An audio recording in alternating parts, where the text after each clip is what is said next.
There are lots of us living alone nowadays, anywhere from, they say, 10 to 30% of folks, depending on calendar age. Hi, I'm Kevin, your 70 plus host for Loving 50 Plus. Now, over the years, I've been fortunate to train many nice folks who lived alone, either by choice or circumstances. Many chose to live alone and found their lives satisfying and comforting. Others were living alone due to loss of a spouse to illness or divorce, or when their last child moved out of the nest. But as we developed the physical activity program together, talking about their goals, I listened. And as I like to do, I learned.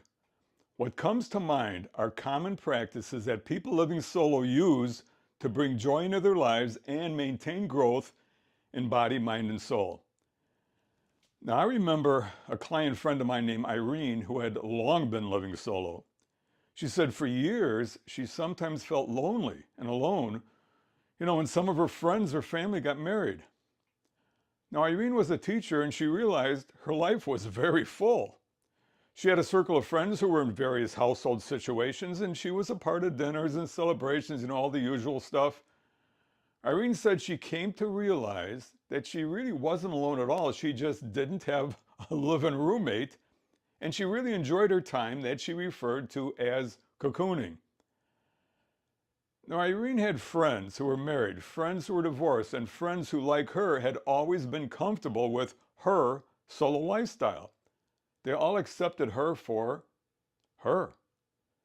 And if you ask me, that's the absolute best you can ask. Now, one of the common themes I often heard, and contrary to what many people believe, solo living actually presented lots of opportunities for people to participate and connect with their communities. And that often involved volunteering. Now, if you ask yourself, what have you heard about what's going on in your community? What do people in your area need? Where can you help? Your own life's experiences can open up a whole world of enjoyment and satisfaction for you. You're a reader, and you'd love to help out the local library. You'd be immersed in great books and enjoy conversations with other book lovers like yourself. Maybe you were a soccer, basketball, hockey, baseball, you name it, football, mom or dad, and could volunteer for the Park District youth programs.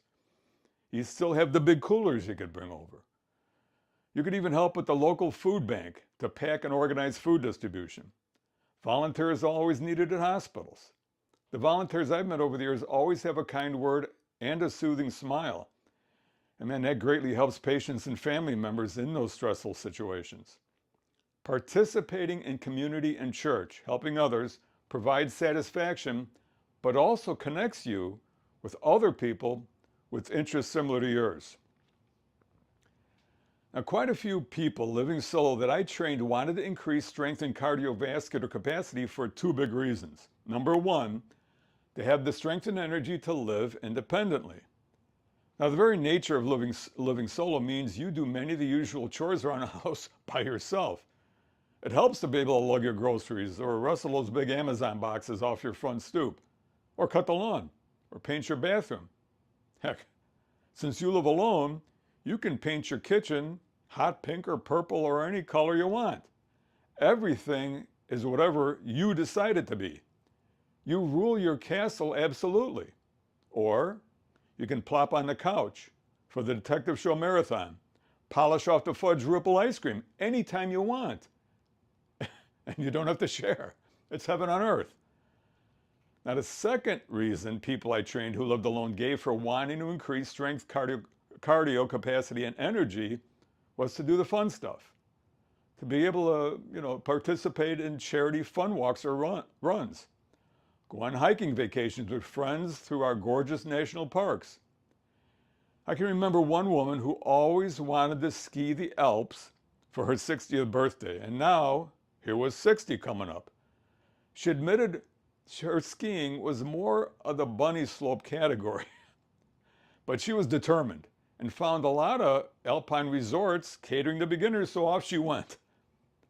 Staying strong with lots of energy was a big motivator for many of the people living solo that I trained. They usually said they wanted to be able to do what needed to be done to stay independent, to lessen the chances of falls by strengthening hips, legs, knees, and ankles, But I'd make sure their upper body, arms, back, and shoulders are strong because, God forbid, if you were to fall, you'll need arms, back, and shoulders to help push up again.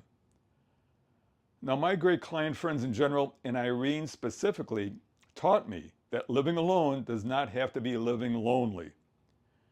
You can have close connections with a great many people if that's what you want, but you're always able to go home, cocoon on the couch with that soft blanket, like I said, the one that came in the Amazon box, and with a couple of nice cats or dogs around you, you enjoy a wonderful, fulfilled life. Now, thanks for watching our Loving 50 Plus episode. I appreciate you being here. If you're going to do something active, always check with your doc first. You're welcome to join us at Loving 50 Plus, and please, if you have a minute, be kind enough to click subscribe so I know you're out there. If you have a minute, leave a comment, maybe a thumbs up like.